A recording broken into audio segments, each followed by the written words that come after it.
माही ने फिर से देखा तो तब भी नजर आया। उसने खुद से कहा, यह वही है क्या? ये सच में है क्या?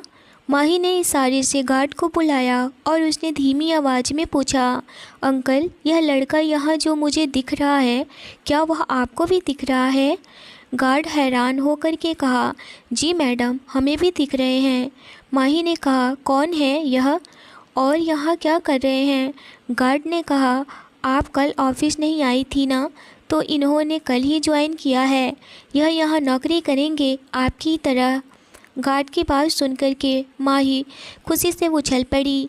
फिर अपनी एक्साइटमेंट कंट्रोल करते हुए कहा, थैंक यू अंकल, आप जाइए। वह वहाँ से चले गए तो वह खुशी से उछल पड़ी, पर अभी तक आयुष ने माही को नहीं देखा था। माही खुद से ही बोली, थैंक यू भगवान जी, फाइनली आपने मेरी खुशी से मुझे मिला ही दिया। वैसे भी मैं आपकी फेवरेट चीज़ जो हूँ, मेरी इच्छा तो पूरी होनी ही थी ना। यह बोलते हुए वह खुशी से पागल हुए जा रही थी।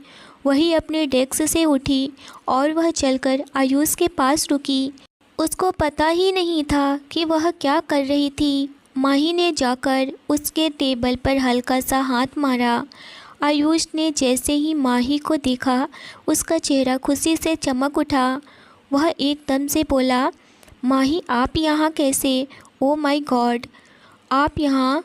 खुशी से उसका भी वही हाल था जो माही का था। माही ने मुस्कुराते हुए कहा, मैं यहाँ वही कर रही हूँ जो आप कर रहे हैं मिस्टर आयुष। मैं भी यहाँ जॉब करती हूँ। यह एक अजीब सा कनेक्शन था जो वह दोनों फील कर रहे थे, जैसे यह कुदरत का कोई इशारा था। कुछ ना बोलने पर भी आंखों ही आंखों में वह दोनों हजारों बातें कर रहे थे। फिर माही अपनी डेस्क पर जाकर के बैठ गई और चुपके से दोनों एक दूसरे को देखे जा रहे थे। उसको देखते देखते माही का काम पर बिल्कुल भी ध्यान नहीं रहा। अचानक से रुद्र ऑफिस में एंटर हुआ। पूरा स्टाफ खड़ा हो गया, पर माही तो जैसे खोई हुई सी थी। उसे तो रुद्र के आने का पता ही नहीं चला। रुद्र ने उसकी यह हालत देखी तो बस आयुष को देखे जा रही थी। माही के चेहरे पर प्यार के रंग बिखरे हुए थे। आंखों ही आंखों में कहीं ना कहीं प्यार पनपने लगा था। कब से वह ऐसे ही आयुष को देखे जा रही थी। बिना रुके उसे देखकर रुद्र जोर से चिल्लाया, माही, ध्यान कहाँ है तुम्हारा? क्या तुम्हें नहीं पता कि बॉस जब ऑफिस में आते हैं तो खड़ा हुआ जाता है? रुद्र की डांट सुनकर माही एकदम से अपने ख्यालों से बाहर आकर उठ खड़ी हुई और हकलाती आवाज़ में बोली, एक्चुअली वह सर, मेरा ध्यान। इससे पहले माही अपनी बात कंप्लीट करती, रुद्र फिर से चिल्लाया, वहीं से मैं जानता हूँ कि मिस माही, ध्यान कहाँ था तुम्हारा कि तुम्हें मेरे आने का पता ही नहीं चला? बताइए मुझे। माही ने सर झुकाकर कहा, सॉरी सर, आगे से ऐसा नहीं होगा। यह बोलते हुए माही की आंखें नम हो गई। यह पहली बार था जब माही को डांट पड़ी थी। माही को रुद्र ने अपने कैबिन में आने को कहा और अपने कैबिन की तरफ चला गया। माही का डर से बुरा हाल हो रहा था। माही डरते हुए धीरे धीरे उसके कैबिन में गई। जैसे ही वह कैबिन में एंटर करती है, वैसे ही रुद्र ने उसे अपनी बाहों में भर लिया और कहने लगा, तुम ऐसे कैसे कर सकती हो? मेरे रहते हुए किसी और को कैसे देख सकती हो? तुम्हारी हिम्मत कैसे हुई कि तुम उस लड़के को देख रही हो? उसमें क्या है? उसके पास जाना चाहती हो तो जाओ, मेरे सारे पैसे मुझे दे दो और तुमको जहाँ जाना है जा सकती हो। माही कहने लगी, आप मुझे इस तरह से मजबूर नहीं कर सकते हैं कि मैं आपसे प्यार करूं। मैं चाहकर भी आपसे प्यार कभी नहीं कर सकती हूं, समझे आप? माही का यह बात सुनकर के रुद्र की भावें तन गई और वह फ़ौरन से माही के होठों पर रब करते हुए उसके लबों को अपने हाथों से मसल दिया और कहने लगा, तुम समझती क्यों नहीं हो मुझे? तुम्हारी प्रॉब्लम क्या है? माही रुद्र से दूर होना चाहती थी, मगर रुद्र उसे अपनी बाहों में जकड़ा हुआ था। माही चिल्लाते हुए ज़ोर से कहने लगी, आप मुझे छोड़ो। प्रॉब्लम खुद आप हो। खुद से पूछ लो कि प्रॉब्लम क्या है। आप क्यों मेरे पीछे पड़े हो? मैं नहीं चाहती कि आप मेरे लिए यह सब कुछ करें या फिर आप मेरे पीछे रहें। पर आपको मेरी बातें कहाँ समझ में आती है। आप तो पता नहीं मेरे पीछे ही पड़े हुए हैं। क्या है मेरे में, आपको तो बहुत सारी लड़कियां मिल जाएगी। रुद्र कहने लगा, मुझे वह सारी लड़कियां नहीं चाहिए, मुझे तुम चाहिए। माही को रुद्र अभी भी अपनी बाहों में ही कस के रखा हुआ था। वह उसके बाहों से छूटने की बहुत कोशिश कर रही थी, मगर वह कहाँ छोड़ने वाला था। माही फिर से गुस्सा होने लगी और कहने लगी, मुझे छोड़ो, मुझे काम है। रुद्र कहने लगा, तुम्हें काम में मन नहीं लगेगा आज, क्योंकि वह लड़का तुम्हारे सामने है ना। देखता हूँ कि तुम कितना काम कर रही हो, वरना उस लड़के को वहाँ से कहीं और भेजना पड़ेगा मुझे। माही इस बात को सुनकर अपनी आंखें बड़ी कर लेती है और कहने लगी, कान खोलकर सुन लो आप, आयुष के साथ आप कुछ भी नहीं कर सकते हो, समझे। इतना कह कर के माही रुद्र के हाथों को जोर से अपने दांतों से काट लेती है।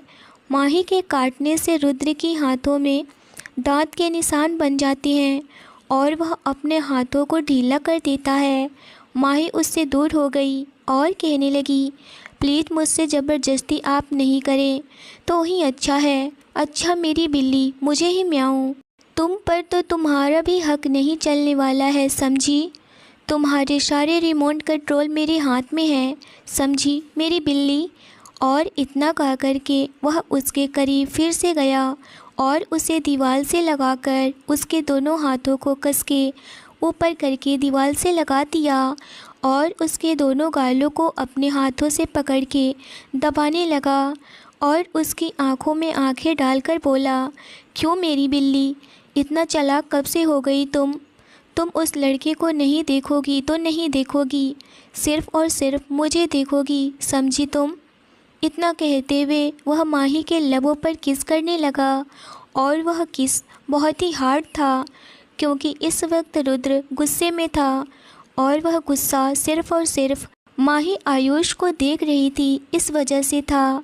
माही डर की वजह से अपनी आंखें बंद कर ली थी, उसकी आंखों से आंसू बह रहे थे और वह बहुत अच्छे से समझ रही थी कि रुद्र यह सब सिर्फ आयुष से दूर रहने के लिए यह सब कर रहा है।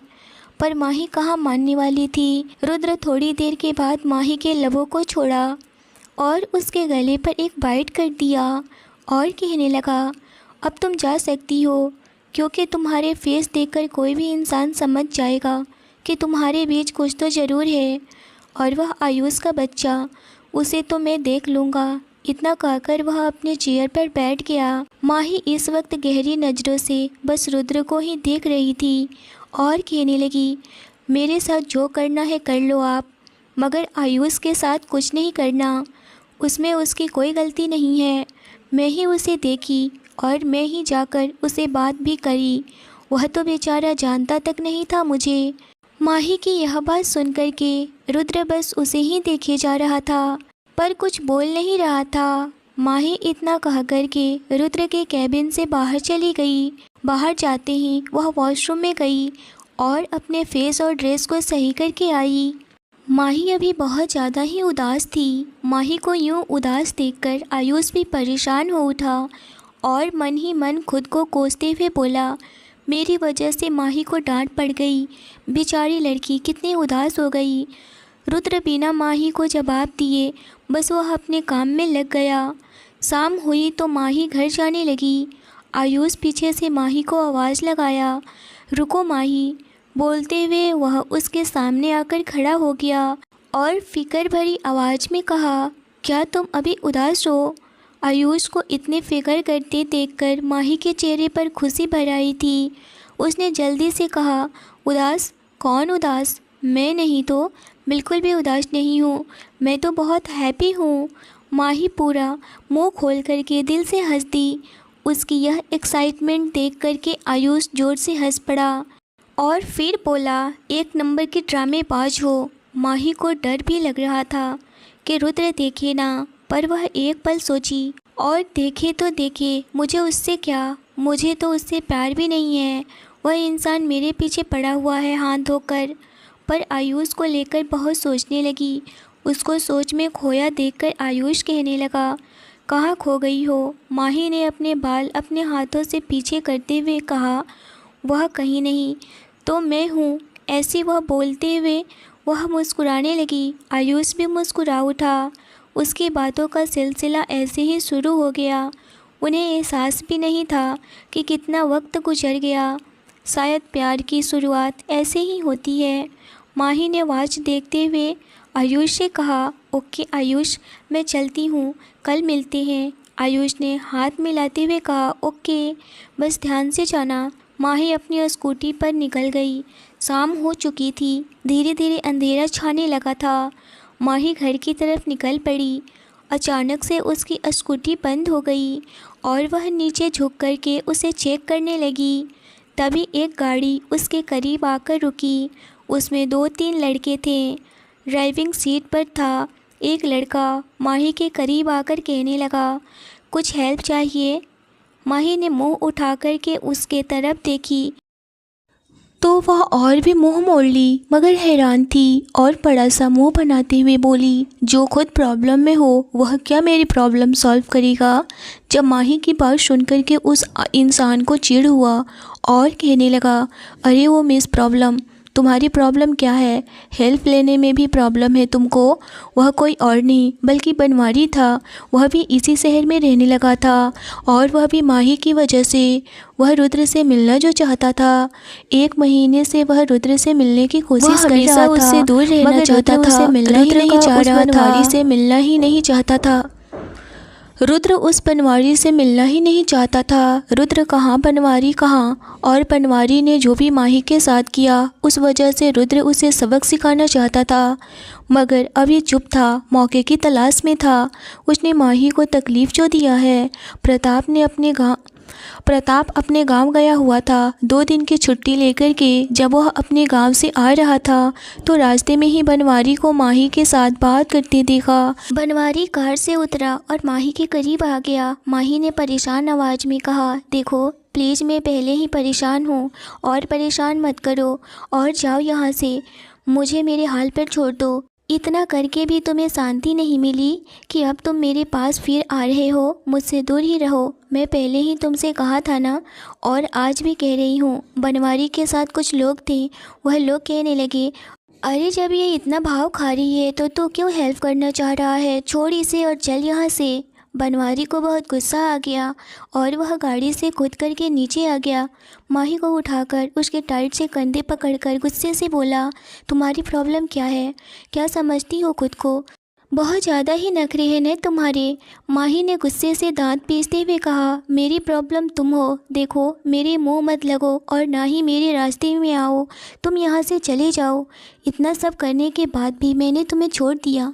तुम समझते क्यों नहीं हो? मेरा दिमाग पहले से ही ख़राब है। जाओ यहाँ से तुम, अभी के अभी। अब बनवारी का सब्र भी जवाब दे चुका था। माही की बात सुनकर वह माही को पकड़ के दीवार की तरफ खींचते हुए गुस्से से उसके दोनों हाथ टाइट से पकड़ के दीवार से लगा दिया। गुस्से से बनवारी का पूरा चेहरा लाल हो गया था। वह ज़ोर से चिल्लाकर बोला, तुम समझती क्या हो खुद को?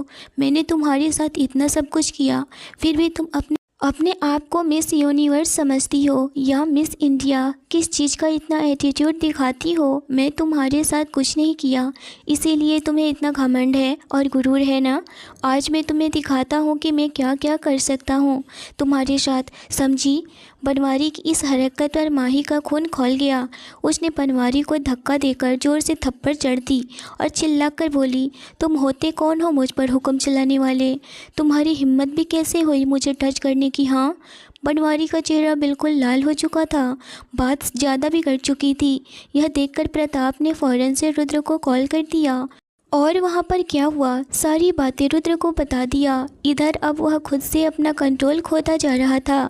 बनवारी, उसने अपने दांत पीसते हुए कहा, मैं कौन होता हूँ? मैं अभी बताता हूँ तुमको। 1 मिनट में अच्छे से जान पाओगे तुम। माही कुछ सोच पाती उससे पहले ही बनवारी ने उसकी स्कूटी को लात मारी और अपनी गाड़ी की तरफ मुड़ा। डिक्की से पेट्रोल की बोतल निकाली और स्कूटी के ऊपर पेट्रोल डाला और स्कूटी में आग लगा दिया। जहां स्कूटी को जलते देख करके माही शॉक्ड हो गई। वहीं बनवारी माही के पास आकर बोला, यह है तुम्हारी असली औकात, आगे से मुझे थप्पड़ मारने से पहले 100 बार सोच लेना। यह बोलते हुए बनवारी ने माही का हाथ पकड़ा और उसे घसीटते हुए अपनी गाड़ी में बैठाया और कहने लगा, आज तुम्हें मैं तुम्हारी औकात दिखाता हूँ। मैं तुम्हें कहीं दिनों से ढूंढ रहा हूँ। आज तुम मेरे हाथ लगी हो और इसी बहाने से मुझे पिछले भी दिनों का बदला ले लूँगा तुमसे। और बोला, बैठो मेरी रानी। इतना कहकर माही को ज़बरदस्ती गाड़ी में बैठा देता है। माही वही गाड़ी में जाते हुए उसे रोकने की कोशिश कर रही थी कि मुझे नहीं जाना है, मुझे छोड़ो। इधर रुद्र यह सब सुन करके बहुत ज़्यादा ही गुस्से में तिलमिला उठा था और कहे जा रहा था, बनवारी मैं तुम्हें छोड़ूंगा नहीं। वह अपनी दांत पीसते हुए गुस्से में पूरी तरह से लाल हो चुका था और वह अपनी कार में बैठा और फ़ौरन से प्रताप के भेजे हुए लोकेशन पर पहुंच गया। जब तक रुद्र आया तब तक बनवारी वहां से जा चुका था। प्रताप उसका पीछा करते हुए बनवारी के पीछे ही जा रहा था। जब वहां गया, रुद्र तो देखता है कि माही का स्कूटी वहां जल रहा है। यह देखकर रुद्र सोचने लगा, बात ज़्यादा ही बिगड़ गई है। यह बनवारी की औकात दिखानी ही पड़ेगी मुझे। उसने मेरी माही के साथ इतनी गिरी हुई हरकत किया है, लगता है उसकी अपनी जान प्यारी नहीं है। यह कहते हुए प्रताप को कॉल करता है और कहने लगा, कहाँ हो तुम प्रताप? कहने लगा, बॉस इस वक्त बनवारी का ही पीछा कर रहा हूँ मैं, आपको लोकेशन भेज रहा हूँ, आप आते जाइए। रुद्र बोला, फ़ौरन से करो। बनवारी एक गोदाम में माही को लेकर गया। प्रताप भी उसके पीछे ही था। बनवारी माही का हाथ पकड़े हुए उसे गोदाम के ज़मीन पर धक्का दे देता है।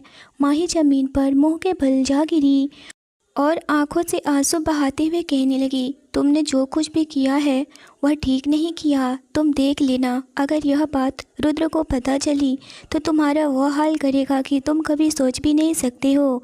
माही को नहीं पता था कि वह क्या कह रही है। वह रुद्र का नाम, वह तो रुद्र को पसंद भी नहीं करती, फिर भी वह रुद्र का नाम क्यों ले रही है और रुद्र ही उसे क्यों बचाने आएगा? यह सुनकर बनवारी ठहाके लगाकर हंस पड़ा और कहने लगा, तुम्हें वह बचाने आएगा? ऐसा मुमकिन ही नहीं है, क्योंकि तुम तो उसे पसंद ही नहीं करती हो। बेचारा तुम्हारे लिए वह क्या क्या नहीं किया है। तुम्हें उस नरक से बचाया, पर तुमने तो उसे भाव तक नहीं दिया। तुम समझती क्या हो अपने आप को? वह इतना बड़ा ऑफिस का सीईओ है और तुम एक साधारण सी लड़की, और वह तुम्हारे पीछे, पर तुम उसे समझती ही नहीं। और दूसरी बात, वह बहुत सारी लड़कियों के साथ उसका वन नाइट स्टैंड तो हर रात चलता था, मगर जब से तुम मिली हो वह सब कुछ छोड़ चुका है और वह एक अच्छा इंसान बनने की कोशिश कर रहा है, पर तुम तो कभी समझी ही नहीं उसे। यहाँ तक कि वह तुम्हारी माँ का भी ख्याल रखता है, पर तुम कहाँ यह देख पाती हो? तुम तो उस आए हुए 2 दिन के लड़के आयुष को देख रही हो ना, और उसके प्यार में पागल हो। यह सब सुनकर के माही की आंखें पूरी तरह से हैरान नजरों से बस बनवारी की बातें सुने जा रही थी। और बनवारी सब सच ही तो कह रहा था। प्रताप ने फ़ौरन से वहां पहुंचकर रुद्र को लोकेशन भेज दिया। 5 मिनट में ही रुद्र भी वहां पर पहुंचने वाला था। बनवारी यह सब कहकर कहने लगा, अब तो मेरे अंडर में हो और देखता हो कि कौन बचाने आता है तुम्हें। तुमने तो रुद्र का प्यार भी नहीं समझ पाई, वह तुमसे बहुत प्यार करने लगा है, तुम्हारे लिए पागल है वो, और इसी की वजह से वह बदल गया है। मैं तुम्हारे करीब बहुत पहले आने की कोशिश किया, मगर उसने अपनी ताकत से मुझे तुम्हारे करीब भी भटकने नहीं देता, पर आज मुझे वह मौका मिला है। इतने बरसों के बाद मैं तुम्हारे साथ अपना सब कुछ वसूल करूँगा, वह चाहे कल की धमकियाँ हो या फिर आज का थप्पड़। इतना कहकर बनवारी माही के हाथों को पकड़ लिया और उसके ऊपर झुकने लगा। माही हाथ पैर मारती रही, मगर उसके साथ जो लड़के थे उन्होंने भी माही के हाथ को कस के पकड़ लिया और कहने लगे, बनवारी तू अपना काम कर, उसके बाद हम भी थोड़ा चख लेंगे स्वाद इस लड़की का कि कैसी है। दिखने में तो बहुत ही खूबसूरत है, कोई भी देखे तो पागल हो जाए। ऐसे हुस्न की परी तो मैं आज तक नहीं देखी, अब मिल गई है तो करना तो बनता है ना। इतना कहकर वह तीनों ठहाके लगाकर हंस पड़े। माही ब्लैक शर्ट और ब्लैक जीन्स में थी। बनवारी ने माही के शर्ट के सारे बटन को पकड़ के खींच देता है, जिससे माही की सामने की शर्ट के बटन पूरे खुल जाते हैं और आगे कुछ बनवारी कर पाता। रुद्र उसके हाथों को पकड़ लिया और ज़ोर से उसके मुंह पर मुक्का मारा, जिसकी वजह से बनवारी के मुंह से खून निकल गया और वह मुंह के बल गिर गया। उसे गिरते हुए देखकर दोनों लड़के भी हैरान हो गए और वह दोनों बनवारी की तरफ दौड़े। रुद्र ने जल्दी से अपना कोट निकाला और माही के ऊपर ढक दिया। माही फूट फूट कर रोने लगी थी। उसका रोना रुद्र देख नहीं पा रहा था। प्रताप भी आ गया और प्रताप ने बनवारी को पकड़ लिया। पास में पड़े एक डंडे से रुद्र ने उन दोनों लड़कों को बहुत मारा, मार के अधमरा कर दिया। बनवारी भी पूरी तरह से घायल हो चुका था। उसकी भी पैर की हड्डियां टूट गई थी, वह चलने के लायक भी नहीं था और जिस हाथ से उसने माही को टच किया था उस हाथ को भी रुद्र ने तोड़ दिया था और कहने लगा, मुझे तुम्हारे साथ तो बहुत पहले यह कर देना चाहिए था, मगर मुझसे गलती हो गई। मैं तुम्हें अंडर एस्टिमेट कर दिया, मैं जाने दिया तुम्हें। इसका तुम इस तरह से फ़ायदा उठाओगे मैंने कभी सोचा भी नहीं था। तुमने मेरी माही पर नज़र उठाया और देखा मैं तुम्हारी आंखें निकाल लूँगा। यह कहते हुए अभी और वह उसी आंखों के पास डंडे से वार करने वाला था कि प्रताप उसे रोक दिया और कहने लगा, बॉस रहने दीजिए, क्यों इतने नीच आदमी को मार करके आप अपने हाथ गंदे कर रहे हैं।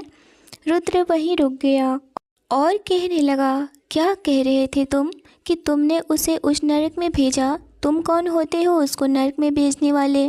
तुम्हारी औकात क्या है? तुम माही की औकात दिखाना चाहते हो? मुझसे बात करो, माही मेरी है और मैं उसका हूँ। तुम सीधा मुझसे बात करो, मेरी औकात दिखाओ। तुमने माही का औकात दिखाई तो मेरी भी दिखाई। अब बताओ कि औकात क्या चीज़ होता है। और हाँ, कहाँ है वह तुम्हारा पालतू कुत्ता आकाश? उसे भी जाकर बता देना। अगर वह पलटकर भी मेरी माही की तरफ देखा तो मैं उसकी टांगें तोड़ दूँगा और तुम्हारी तो वो हाल करूँगा कि ज़िंदगी भर याद रखोगे। और इस बार तो मैंने छोड़ दिया, आगे से शायद यह तुम्हारे पास जान भी ना रहे। यह कहकर के गुस्से भरी आंखों से देखते हुए माही के पास गया। माही इस वक्त रुद्र को ही देख रही थी, जो कि अभी अभी आकाश का नाम लिया। माही रुद्र से कहने लगी, आकाश, आकाश ने क्या किया है? रुद्र यह भूल चुका था कि माही वही है और वह सुन लेगी तो ज़रूर पूछेगी, और अगर वह आकाश के बारे में जान गई कि आकाश भी उसे उस नरक में धकेलना चाहता था तो माही को भी बहुत धक्का लगेगा। पर वह तो अब बोल चुका था। माही जीत कर बैठी, आकाश ने क्या किया है मेरे साथ? रुद्र ने कुछ बोलता उससे पहले ही बनवारी कहने लगा, मैं बताता हूँ। यह जानना चाहती हो ना कि आकाश क्या किया है? आकाश तुम्हारा भाई, वह मुझसे मिलकर तुम्हें कोठी पर बेचवाने का काम किया था। उसमें जितना मेरी भागीदारी थी उतना बराबर का भागीदार वह आकाश भी था। वह तुम्हारा भाई नहीं, दुश्मन है, दुश्मन। वह तुम्हें कभी पसंद किया ही नहीं। यह सुनना था कि माही के तो पैरों तले से ज़मीन ही खिसक गई। वह कभी सोची भी नहीं थी कि उसका भाई भी ऐसा कर सकता है। सौतेला ही सही, पर वह तो भाई था ना, और वह इतना नीचे गिर जाएगा माही ने कभी सोचा भी नहीं था।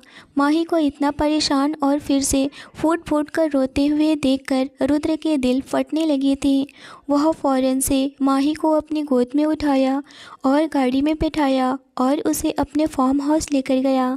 वह घर अभी नहीं ले जा सकता था क्योंकि माही की हालत बहुत ख़राब थी।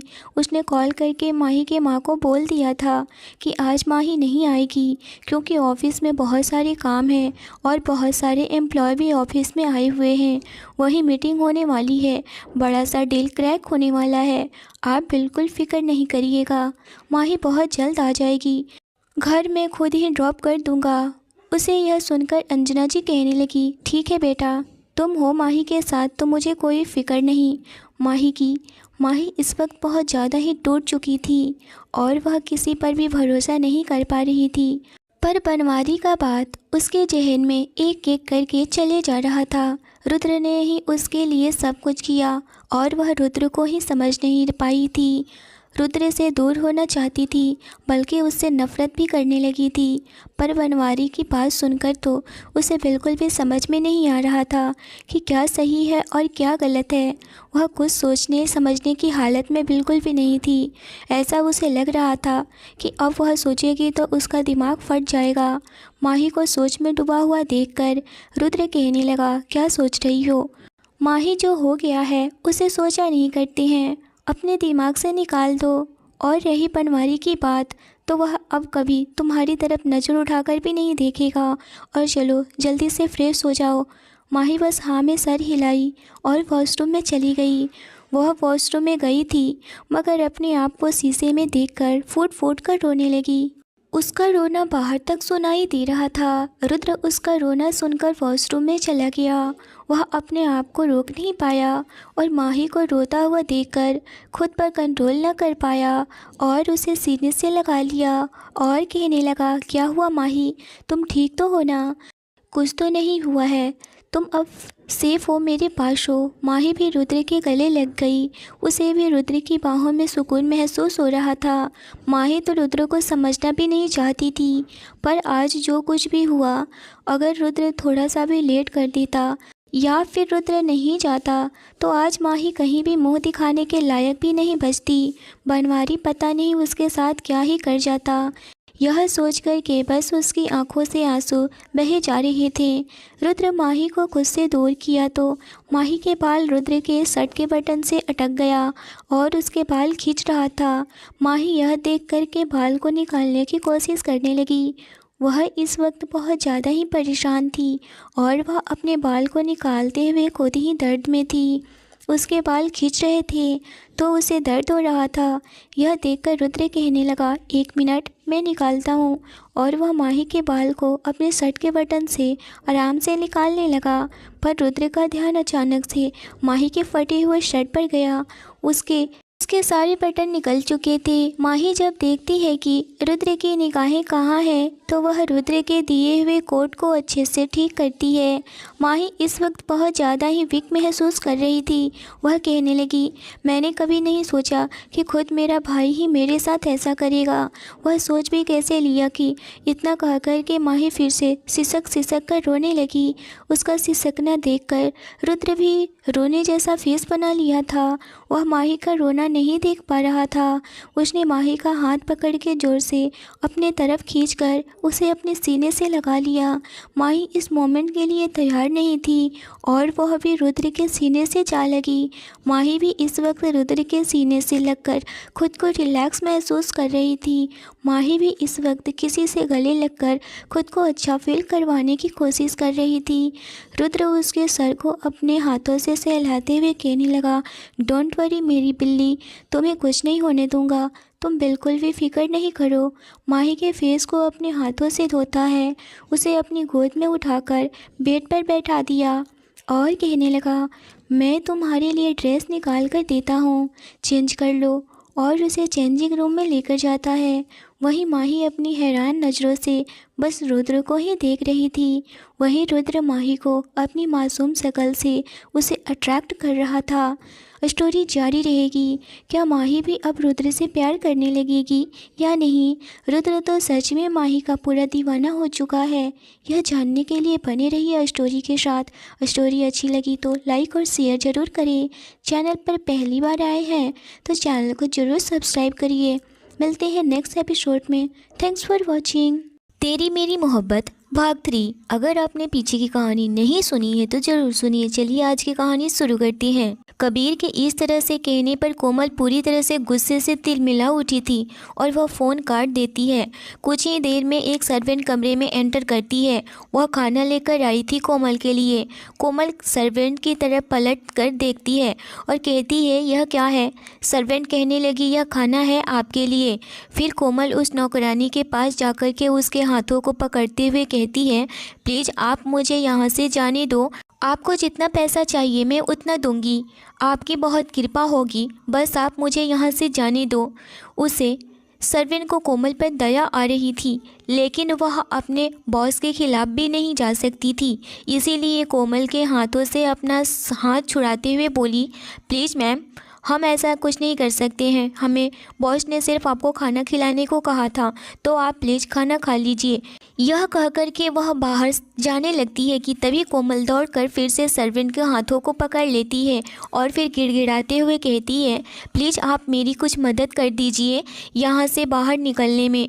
वह सर्वेंट कोमल की बातें सुनकर पिघलने लगी थी, लेकिन उसे अपने बॉस का भी डर था। इसीलिए वह कोमल को साफ मना करते हुए बोली, प्लीज़ मैम, हम कुछ नहीं कर सकते हैं, और फिर से उसे अपना हाथ छुड़ा लेती है। तभी कोमल फिर से उसके हाथों को पकड़ करके अपनी तरफ खींच लेती है, जिससे कि वह सर्वेंट सीधे ज़मीन पर गिरी थी और कोमल इसका फ़ायदा उठाकर उस कमरे से बाहर भाग जाती है। कोमल कमरे के बाहर जाती है तो सामने बॉडीगार्ड्स खड़े होते हैं, जिससे कोमल को कुछ समझ नहीं आ रहा था कि वह क्या करे, इस गार्ड से कैसे बचे। कि तभी कोमल एक खतरनाक मुस्कान के साथ सोचने लगती है। उसे बॉडीगार्ड्स के पास जाने लगती है और वह बॉडीगार्ड्स कोमल को अपनी तरफ आता हुआ देखकर अपना सर झुका लेते हैं। सब बॉडीगार्ड्स वन साइड लाइन बनाकर खड़े हो जाते हैं, क्योंकि उन्हें डर था कि अगर उनके बॉस को पता चला कि हमने उनकी गर्लफ्रेंड को अपनी नज़र उठाकर देखा तो वह उनकी आंखें निकलवा लेंगे। इस डर की वजह से सारे गार्ड्स अपनी नज़रें नीची करके खड़े थे। कोमल अपने कदम वहीं रोक लेती है और फिर झट से पलटकर दूसरी तरफ होते हुए सीढ़ियों से नीचे चली जाती है और फिर गेट के तरफ भागने लगती है। कि तभी सामने से और भी बॉडीगार्ड्स आ जाते हैं, जिससे कि कोमल उसे पलटकर दूसरी तरफ चली जाती है। ऐसे ही कोमल पूरे हॉल में भाग रही थी। जब कोई भी बॉडीगार्ड्स उसकी तरफ आते तो कोमल दूसरी साइड से निकल जाती थी और इधर सारे बॉडीगार्ड्स भी डर रहे थे कि कोमल को पकड़ने से, क्योंकि उन्हें डर था कि अगर उन्हें अपनी लेडी बॉस को छुआ भी तो कहीं उनका बॉस उन्हें मौत के घाट न उतार दे। इसलिए वह सिर्फ कोमल को हवेली से बाहर जाने से रोक रहे थे, ना कि उसको पकड़ रहे थे। लेकिन कोमल को लग रहा था कि वह कामयाब हो जाएगी इस घर से बाहर जाने में। लेकिन ऐसे ही कोमल 1 घंटे तक सारे बॉडीगार्ड्स को पूरे घर में नचाए हुए थी और फिर उसका फ़ायदा उठाकर कोमल गेट के तरफ भागने लगती है। कोमल भागते हुए एक बार पीछे मुड़कर खुद से बोली, अब मैं इस हवेली से भागने में कामयाब हो जाऊंगी। यह सोचकर कोमल के चेहरे पर मुस्कान आ जाती है। फिर तभी वह भागते हुए किसी से टकरा जाती है। अचानक टकराने की वजह से कोमल पीछे की तरफ गिरने लगती है। कि तभी वह मजबूत हाथ कोमल की कमर पर पकड़े हुए महसूस हुई और अपनी तरफ खींच लेता है, जिससे कि कोमल उसके लोहे जैसे सीने से जाकर टकरा जाती है। कोमल ने अभी तक उसे इंसान को नहीं देखा जिसके सीने से वह अभी टकराई थी, इसलिए कोमल अपनी निगाहों को ऊपर कर उस इंसान को देखने लगती है। उस इंसान को देख कर के कोमल 4 कदम पीछे हट जाती है। फिर कोमल गुस्से में उस पर चिल्लाते हुए बोली, तुम्हारी हिम्मत कैसे हुई मुझे छूने की, मुझे किडनैप करने की? मैं तुम्हें छोड़ूंगी नहीं, जान से मार दूंगी। फिर कोमल अपने आसपास कुछ ढूंढने लगती है जिससे कि वह कबीर को मार सके। वह कोई और नहीं बल्कि कबीर था। वह कोमल को जल्दी से अपने हाथों में पकड़ा और उसे अंदर कमरे में लेकर जाने लगा था। इतने पर ही कोमल उसके हाथों पर जोर से चिकोटी काट लेती है, जिसके वजह से कबीर को बहुत ज़्यादा ही गुदगुदी होती है और वह उसे हाथों से कोमल को छोड़ देता है, क्योंकि वह अभी सिर्फ एक सफ़ेद शर्ट में थी। यहाँ तक कि वह शर्ट थाई को बड़े ही मुश्किल से छुपा पा रहे थे। वह शर्ट कबीर की होने की वजह से कोमल के लिए वह शर्ट काफ़ी लूज थी, जिस वजह से वह शर्ट कोमल के कंधे से थोड़ी ऊपर खिसकी हुई थी। इस वक्त कोमल दिखने में बहुत ही हॉट लग रही थी। अगर कोई उसे इस तरह देख ले तो खुद को कोमल के लिए जंगली बनने से रोक नहीं सकता है। लेकिन कोमल को यहाँ से भागने का एहसास की वजह से उसे कुछ भी नहीं पता था कि उसने इस वक्त क्या पहना है और क्या नहीं। वह कपड़े उसे कहाँ तक जा रही है, कहाँ तक नहीं। वह तो सिर्फ यहाँ से भाग जाना चाहती थी, लेकिन अभी कबीर उससे जलते हुए निगाहों से देखे जा रहा था। कोमल इस वक्त बेखबर अब भी उसे मारने के लिए अपने आसपास देख रही थी, जिसकी वजह से वह उसकी जलती निगाहों को अपने ऊपर महसूस नहीं कर रही थी। और इधर कबीर को कोमल पर इतना गुस्सा आ रहा था कि वह अभी जाए और कोमल के बाल पकड़कर उसे कमरे तक लेकर जाए, उसकी वह हाल करे कि वह कभी अपना चेहरा तो क्या पहचान न पाए। लेकिन वह खड़ा था, अपने गुस्से पर कंट्रोल किए हुए था। तब तक सारे गार्ड्स भी कोमल का पीछा करते हुए कोमल के पास आने लगे थे। कबीर अपने बॉडीगार्ड्स को देख करके कोमल पर से अपनी नज़र हटाकर बॉडीगार्ड्स को अपने सरसरी निगाहों से घूरते हुए देखा, जिससे सभी बॉडीगार्ड्स कोमल से थोड़ा दूर वहीं पर रुक गए। लेकिन फिर भी कबीर गुस्से से उन पर चिल्लाते हुए बोला, अपनी निगाहें नीचे रखो और अभी इसी वक्त यहाँ से दफ़ा हो जाओ। कोमल कबीर की गुस्से भरी आवाज़ सुनकर के कबीर की तरफ देखने लगती है। उसे देखकर कोमल बुरी तरह से डर जाती है, जिसका चेहरा इस वक्त किसी डेविल से कम नहीं लग रहा था। उसकी आंखें एकदम लाल और उसकी नसें साफ नज़र आ रही थी। उसे देखकर साफ पता चल रहा था कि कबीर इस वक्त कितना गुस्से में है। वह सारे बॉडीगार्ड्स वहां से चले जाते हैं। बॉडीगार्ड्स के जाने के बाद वह कोमल की तरफ बढ़ने लगा था। कबीर को अपनी तरफ गुस्से में आता देखकर कोमल अपने कदम पीछे करने लगती है। कोमल को अपने कदम पीछे करता देखकर कबीर अपनी ताकत और गुस्से भरी आवाज़ में बोला, वहीं रुक जाओ, अगर तुमने एक भी कदम आगे बढ़ाया तो मुझसे बुरा कोई नहीं होगा।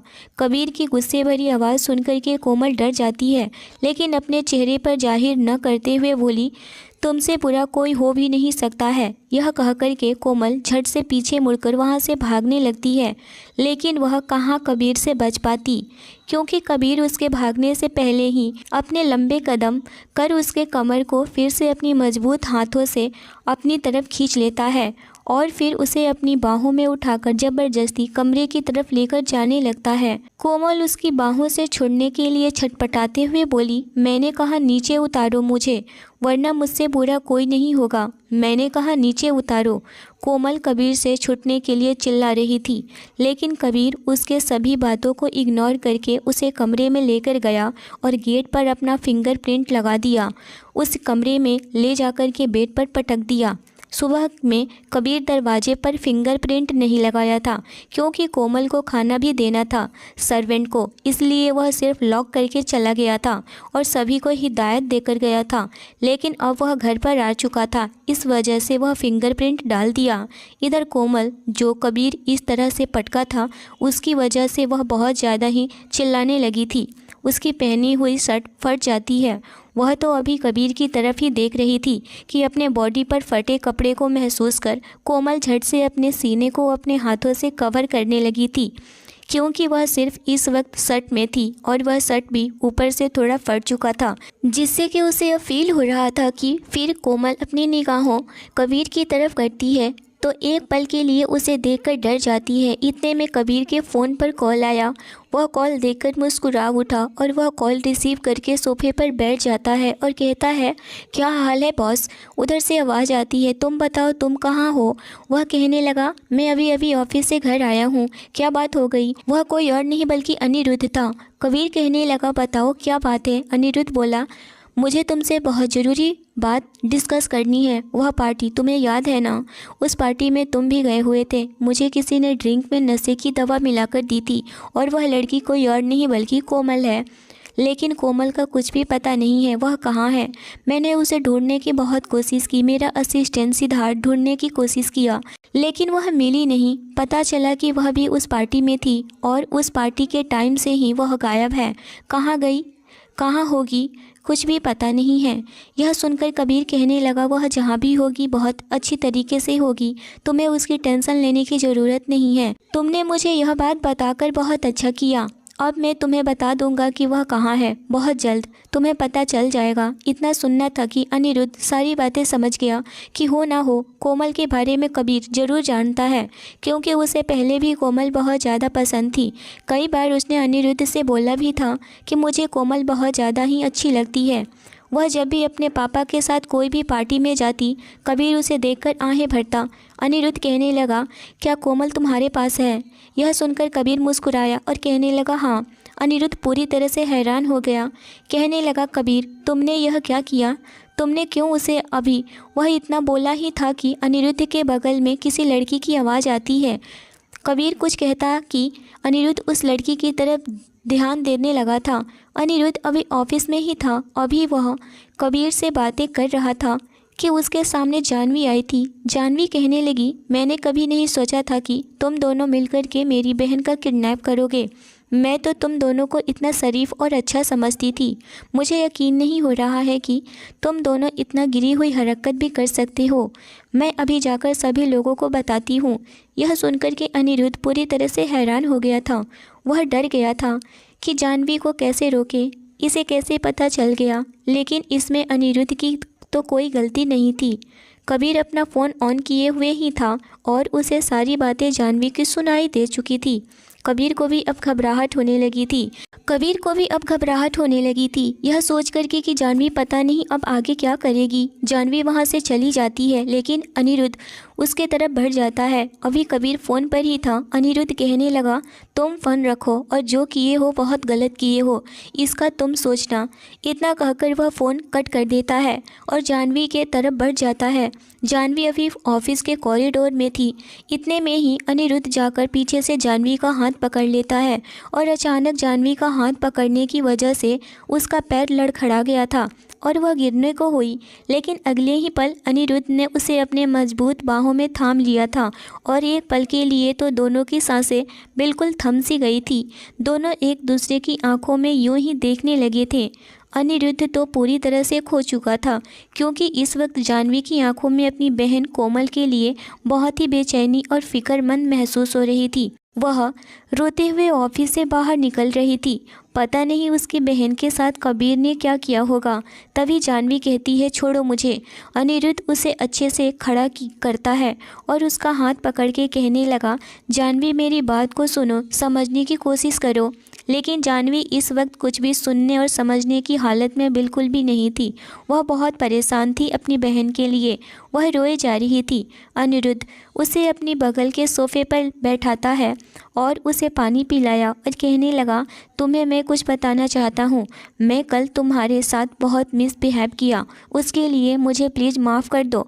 बट वह सॉफ्ट ड्रिंक में नशा मिलाया गया था, मुझे पता चला, बट तुमने नहीं मिलाया। लेकिन इतना कहकर के वह रुक जाता है। तभी जानवी कहने लगी, लेकिन क्या, कौन मिलाया था? यह सुनकर के अनिरुद्ध कहने लगा, पता नहीं तुम्हें विश्वास भी होगा या नहीं मेरी बातों का। जानवी उसकी बातों का फिर से कोई जवाब नहीं देती है, बट अपना सवाल करती है, किसने किया है तुम्हारे साथ यह हरकत? अनिरुद्ध अपनी आंखें बंद करके कहता है, कोमल ने।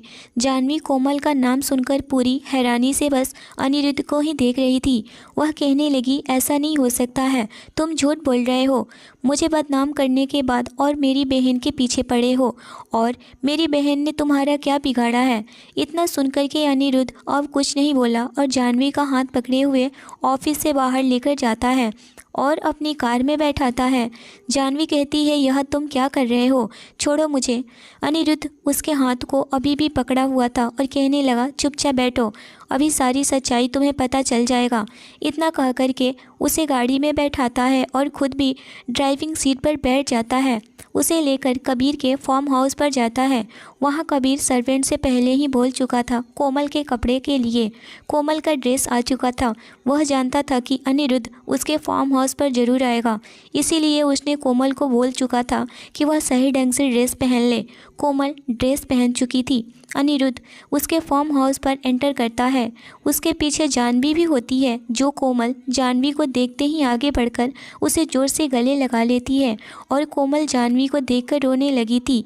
जानवी उसकी आंसू पोंछती है और कहती है, टेंशन मत लो मैं तुम्हारे पास आ गई हूँ ना, अब तुम्हें कोई भी छू नहीं सकता है। इतना कह करके वह उसको फिर से गले लगा लेती है। उसे थोड़ी देर के बाद कोमल से मिलने के बाद जानवी को होश आया था। उसे कबीर की तरफ कदम बढ़ाई और चलते हुए कहने लगी, तुम्हारी हिम्मत कैसे हुई मेरी बहन को किडनैप करने की? तुम समझते क्या हो अपने आप को? कबीर इस वक्त कुछ नहीं बोलता है, वह बस चुपचाप सोफे पर बैठ जाता है। अनिरुद्ध भी कबीर के पास बैठ जाता है और कहता है, जानवी जरा रिलैक्स हो जाओ, मुझे कुछ क्लियर करना है, तुम भी जान जाओगी कि किसकी गलती है। अनिरुद्ध कोमल को अपने पास बुलाता है और कहता है, कोमल यहाँ आओ मेरे पास, यहाँ बैठो और मेरे सारे सवालों का सही सही जवाब दो। कोमल इस वक्त बहुत डरी और सहमी थी, पर उसके पास जानवी थी इसलिए वह ज़्यादा डरी नहीं और वह अनिरुद्ध के बुलाने पर उसके पास सोफे पर जाकर बैठ जाती है। अनिरुद्ध कोमल की तरफ देखने लगा और कहने लगा, सच सच बताना, तुमने मेरे ड्रिंक में नशे की दवा क्यों मिलाई? इतना सुनकर के कोमल हैरान हो गई थी कि इसे कैसे पता चला। इससे पहले कि कोमल अनिरुद्ध से यह सवाल करती, उससे पहले कि अनिरुद्ध कहने लगा, मुझे सब पता है, तुम बस बताओ कि तुमने क्यों किया। कोमल डरते हुए और अपनी उंगलियों को मरोड़ते हुए कहने लगी, जब दी ने मना कर दिया आपसे एंगेजमेंट के लिए और आपने भी दी से मना कर दिया तो मुझे आपकी तरफ आने से अब कोई नहीं रोक सकता था, क्योंकि मैं बहुत पहले से आपको चाहती थी, मैं आपको बहुत ज़्यादा पसंद करती थी। इस वजह से मैंने उसे ड्रिंक में नशे की दवा मिलाई, जिस वजह से उस रात में आपके करीब होती और आप मेरे करीब। इतना सुनकर जानवी पूरी तरह से हैरान हो गई थी। उसे समझ नहीं आया था कि कोमल की बेवकूफ़ियों पर क्या जवाब दे। वह और भी अनिरुद्ध के नज़रों में अपने आप को छोटा महसूस करने लगी थी। बट कोमल ने अब जब आगे की बात बताई तो गलती से आपके कमरे में जाने के बजाय वह कैसे कबीर के कमरे में चली गई और कबीर ने उसके साथ वह सब किया, यह जानकर जानवी कबीर को एक थप्पड़ लगा देती है, जिसकी वजह से कबीर के गाल पूरे लाल हो जाते हैं। वह शर्माए हुए नज़रों से जानवी की तरफ नज़र उठाकर भी नहीं देखना चाहता था, क्योंकि वह बहुत ज़्यादा ही शर्मिंदा था। इधर अनिरुद्ध भी कहने लगा, कबीर मुझे भी तुमसे यह उम्मीद नहीं थी, कोमल बच्ची है, ना समझ है, उसे समझा सकते थे ना तुम, इस तरह से उसके साथ गिरा हुआ हरकत कर कैसे सकते हो तुमने उसे समझाने के बजाय तुमने इतनी बड़ी गलती कैसे कर दी? तुम तो कोमल से प्यार करते थे ना, फिर यह गलती कैसे हो गई? कबीर कहने लगा, उसने मुझे थप्पड़ मारा था, इसीलिए मुझे गुस्सा आ गया और मैंने अपना गुस्सा कंट्रोल नहीं कर पाया और यह हो गया गलती। लेकिन मैं इस गलती को सुधारने के लिए तैयार हूँ। मैं चाहता हूँ कि इस गलती को सुधारूँ। मैं तो बस कोमल को इसलिए यहाँ पर लाया था कि यह मुझे समझ सके। मैं इसे अपने करीब रखूँगा तो शायद इसे भी मुझसे प्यार हो जाएगा। इस वजह से मैं इसे अपने पास रखने का मन बना लिया था। इतना सुनकर कोमल फूट फूट कर रोने लगी थी कि वह अब बिल्कुल बर्बाद हो चुकी है। इतना सुनकर देखकर जानवी कोमल के करीब आई और उसे गले से लगा लेती है और कहने लगी, तुम टेंशन मत लो, ठीक हो, घर चल सकती हो, पापा और दादी तुम्हारा इंतज़ार कर रहे हैं। मैं आते हुए बोल दी थी कि तुम अपने दोस्त के यहाँ हो, मैं तुम्हें पिक करने जा रही हूँ। अगर तुम चाहो तो हम दोस्त के यहाँ जाकर रह सकते हैं। अगर तुम घर नहीं जाना चाहती हो तो तुम्हारी हालत देखकर मुझे नहीं लगता है कि हमें इस हालत में कोमल को घर ले जाना चाहिए, अनिरुद्ध ने कहा। जानवी यह सुनकर कहने लगी, तुम चुप रहो, तुमसे मैंने एडवाइस नहीं मांगी है। अनिरुद्ध जानवी की बात सुनकर चुप हो जाता है, क्योंकि जानवी को गुस्सा करना बनता है, क्योंकि उसकी बहन के साथ इतना बड़ा हादसा जो हो गया है। वह कोमल के हाथ को पकड़कर अनिरुद्ध कहने लगा, कोमल तुम ऐसे कैसे सोच सकती हो? मेरा और तुम्हारा उम्र का डिफरेंट बहुत ज़्यादा है और तुम तो बहुत अच्छा जीवन साथी डिजर्व करती हो, मुझ जैसे नहीं। मैं तुम्हारे लायक भी नहीं हूँ। तुम बहुत लकी हो, तुम बहुत अच्छी लड़की हो। मैं अच्छा नहीं हूँ, अगर अच्छा होता तो मैं जानवी के साथ ऐसा नहीं करता। यह सुनकर के जानवी अनिरुद्ध की तरफ देखने लगी थी।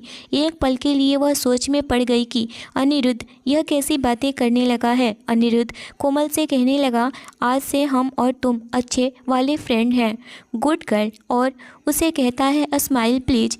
इतना सुनकर के कोमल हंस पड़ी, क्योंकि कोमल हंसमुख थी। वह ज़्यादा देर तक रोंदू सा मुंह बनाकर नहीं रह सकती थी। इधर जानवी को कबीर बहुत ज़्यादा गुस्सा आ रहा था। उसने कबीर को बहुत बुरा भला कहा। उसे नफरत सी होने लगी थी कबीर को देखकर। वह कहने लगी, मेरे नज़रों से तुम दूर हो जाओ। कबीर इस वक्त अपने आप को बहुत ज़्यादा ही इंसल्ट फील कर रहा था। वह अपने आप में ही बहुत ज़्यादा शर्मिंदगी महसूस कर रहा था। जानवी के सामने जानवी कोमल का हाथ पकड़े बोली, चलो यहाँ से, और वह कोमल को लेकर उसे फार्म हाउस से बाहर निकल जाती है। यह देख कर के अनिरुद्ध कबीर को कहता है कि तुम्हें यह अच्छा नहीं किया है। जिस इंसान से तुम इतना मोहब्बत करते हो उसके साथ तुम ऐसे कैसे कर सकते हो? तुमने बहुत बड़ी गलती कर दिया अपनी लाइफ में। इतना सुनकर कबीर कहने लगा, भाई मैं क्या करूं? मुझे उस टाइम कुछ भी समझ में नहीं आ रहा था। अनिरुद्ध कहने लगा, मैं तुमसे बाद में बात करता हूँ। इतना कह कर के वह वहाँ से चला जाता है। बाहर आकर देखा कि जानवी ऑटो का वेट कर रही थी और वह कोमल उसके गले लगी हुई थी। यह देखकर अनिरुद्ध जानवी के करीब आता है और कहता है, जानवी चलो मैं तुम्हें ड्रॉप कर देता हूँ। जानवी उसे बस एक नज़र मुड़कर देखती है लेकिन कुछ बोलती नहीं है। तब तक एक ऑटो आता हुआ नज़र आया, बट उस ऑटो में एक आदमी बैठा हुआ था जो कि दिखने में बहुत ही गंदे नज़रिया वाला था। वह जानवी को और कोमल को बहुत ही गंदे नज़र से देख रहा था। इतना देखकर अनिरुद्ध कहने लगा, तुम मुझे चाहे कितना भी गाली दे लेना, गुस्सा कर लेना, लेकिन मैं इस वक्त इस ऑटो में बैठने नहीं दूंगा क्योंकि मैं देख रहा हूँ कि यह लोग किस नज़र से सब देख रहे हैं। इतना देखकर जानवी भी 1 मिनट के लिए सोचने लगी, शायद अनिरुद्ध की कार में ही जाना सही होगा क्योंकि कोमल उसके साथ है और कोमल के साथ कुछ ऐसा हो वह सोच भी नहीं सकती। वह अनिरुद्ध के कार की तरफ बढ़ जाती है। अनिरुद्ध यह देखकर फ़ौरन से कार का दरवाज़ा खोल देता है। उसने कोमल को बैठाया और फिर खुद भी बैक सीट पर बैठ जाती है। कोमल अभी भी जानवी को पकड़े हुए थी। अनिरुद्ध दोनों के बैठ जाने के बाद खुद भी कार के ड्राइविंग सीट पर बैठ जाता है और कार ड्राइव करने लगा था। कुछ देर के बाद अनिरुद्ध जानवी से बोला, कहाँ ड्रॉप करना है? घर पर? इतना सुनकर के जानवी कहती है, हाँ। अनिरुद्ध इस वक्त कार के मिरर से बस जानवी को देखे जा रहा था। जानवी इस वक्त बहुत ज़्यादा ही उदास थी और कोमल के लिए बहुत परेशान भी हो रखी थी। उसकी आंखें आंसुओं से भरे हुए थे। वह सोच भी नहीं सकती थी कि कोमल के साथ ऐसे कैसे हो गया। कोमल के लिए तो अनिरुद्ध भी बुरा फील कर रहा था। उसके साथ ऐसा नहीं करना चाहिए था। वह कबीर पर अंदर से बहुत ज़्यादा ही गुस्सा कर रहा था। फिर कबीर सोचने लगा कि सच में मैंने बुरा किया कोमल के साथ। मुझे ऐसा नहीं करना चाहिए था। कोमल को तो मैं प्यार करता था ना, फिर मैं कैसे उसके साथ ऐसे कर सकता हूँ?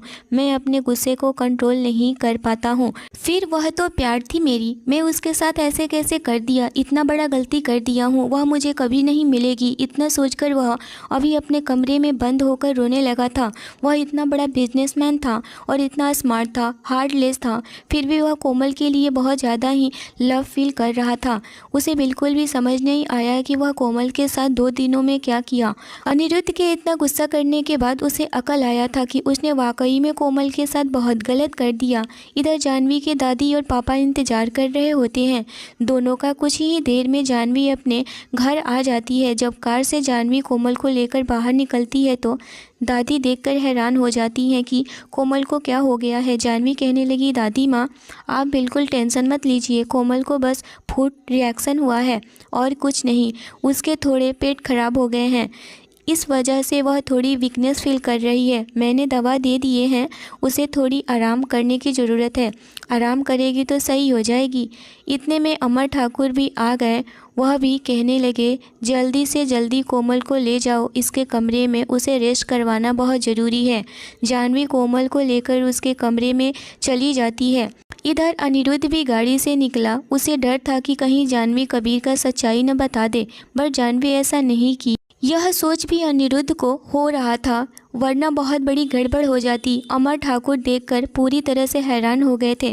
कहने लगे, अनिरुद्ध बेटा आप? अनिरुद्ध कहने लगा, हाँ अंकल, मैं रास्ते से आ रहा था तो इन्हें ऑटो के लिए खड़ा देखा तो मैं ही इन्हें लिफ्ट दे दिया। वसुंधरा जी कहने लगी, अच्छा किया बेटा जो कि इन्हें तुमने घर लेकर आ गए। चलो आओ बैठो, चाय कॉफ़ी पी लो।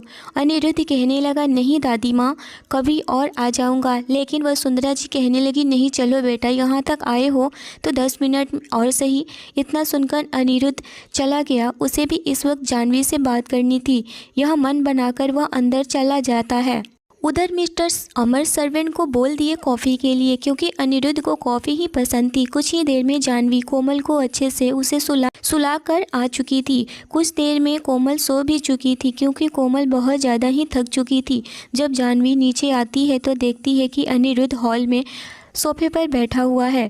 वह वहाँ नहीं जाती है। वह किचन में जाने को हुई, लेकिन वसुंधरा जी जाह्नवी से कहती है कि आओ बेटा यहाँ बैठो। उधर कहाँ जा रही हो? इतना सुनकर के जाह्नवी कहने लगी, मैं अभी आती हूँ दादी माँ, अभी काम है, मैं वहाँ नहीं बैठ सकती हूँ। इतना सुनकर मिस्टर अमर और वसुंधरा जी समझ गए कि अनिरुद्ध की वजह से ही जाह्नवी वहाँ नहीं आई। अनिरुद्ध भी यह नोट कर चुका था कि जाह्नवी उसके होने से गुस्सा है। इस वजह से अनिरुद्ध इस वक्त जाह्नवी से बात करना सही नहीं समझा। वह कॉफ़ी जल्दी से ख़त्म किया और अमर ठाकुर से और दादी जी से इजाज़त लिया और कहने लगा, अब मुझे चलना चाहिए। वसुंधरा जी कहने लगी, अभी आए हो तो हमारे साथ डिनर भी कर लो। अनिरुद्ध यह सुनकर के कहने लगा, नहीं दादी माँ, मुझे जाना होगा, मुझे बहुत ज़रूरी काम है। इतना सुनकर वसुंधरा जी कहने लगी, ठीक है बेटा, लेकिन नेक्स्ट बार ज़रूर आना। यह सुनकर के अनिरुद्ध स्माइल करते हुए बोला, ज़रूर दादी माँ। इतना कह करके वह वसुंधरा जी को नमस्ते करता है और अमर ठाकुर को भी, और कार में बैठकर अपने फार्म हाउस आ जाता है। इस वक्त अनिरुद्ध बहुत ज़्यादा ही टेंशन में था। वह सोच भी नहीं सकता है कि कबीर ने कितना बड़ा गलत कदम उठाया है। वह इतना गलत कोमल के साथ कैसे कर सकता है? कोमल तो अभी बच्ची है, ना समझ है। ना समझी के कारण ही तो वह मेरे प्यार में पड़ चुकी थी। उसे बिल्कुल भी समझ में नहीं आ रहा था, इसीलिए तो वह बचकानी हरकत करने पर आ चुकी थी कि उसने मेरे ड्रिंक में नशे की दवा मिला दी। अगर वह सच में मेरे कमरे में आ जाती और मैं उसके साथ यह सोचकर उसके रूह कांप गई थी, मैं तो अपने घर वाले और जाह्नवी को मुँह दिखाने के लायक भी नहीं बचता। इतना सोचकर वह पूरी तरह से कांप जाता है। एक पल के लिए उसे कोमल पर भी गुस्सा आया था कि वह अपने बचकानी हरकत की वजह से सबकी लाइफ बर्बाद करके रख दी होती, लेकिन अब कोमल पर दया भी आ रही थी कि उसके साथ कबीर ने यह क्या कर दिया। वह कबीर पर बहुत ज़्यादा ही गुस्सा हो रहा था। वह अपनी आंखें लाल किए हुए कबीर को फ़ोन करता है, पर कबीर तो रोते रोते ही वहीं बेड पर सो गया था। अब इधर अनिरुद्ध बहुत ज़्यादा ही तिलमिला गया था गुस्से में। वह सोच भी नहीं सकता था कि कबीर ने ऐसा क्यों किया। कबीर से पूछना चाहता था कि आखिर उसने कोमल के साथ क्यों किया। कोमल अभी बच्ची है, उसकी तो लाइफ बर्बाद कर दी उसने। आज के लिए बस इतना ही। आगे की स्टोरी नेक्स्ट एपिसोड में आएगा। स्टोरी अच्छी लगी हो तो लाइक और शेयर जरूर करिए। स्टोरी कैसी लगी मुझे कमेंट में ज़रूर बताइए। चैनल पर नए हो तो चैनल को जरूर सब्सक्राइब करिए। Thanks for watching.